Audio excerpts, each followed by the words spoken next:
بسم اللہ الرحمن الرحیم الحمدللہ رب العالمین الصلاۃ والسلام علی خاتم النبیین اللہم صلی علی محمد النبی الامی وعلی آلہ وسلم تسلیما۔ السلام علیکم ورحمۃ اللہ وبرکاتہ میرے ناظرین و سامعین۔ میری آج کی حدیث مسند احمد 2571 نمبر۔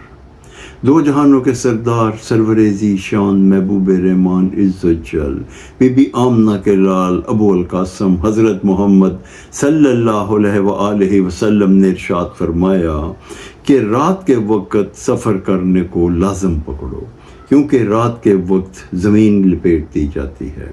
اس حدیث مبارکہ کی یہ وضاحت ہے کہ رات میں سفر زیادہ طے ہوتا ہے۔ الحمدللہ اللہ تعالیٰ نے ہمیں دین اسلام میں پیدا کیا، اور دین اسلام ایک پریکٹیکل دین ہے۔ اس میں ہر چیز کی ہمیں آگاہی دی گئی ہے۔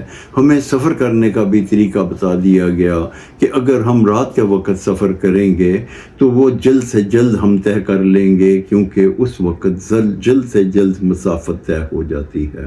اللہ تعالیٰ ہمیں اسلام کی چھوٹی چھوٹی باتوں پہ بھی عمل کرنے کی توفیق عطا فرمائے، آمین یا رب العالمین۔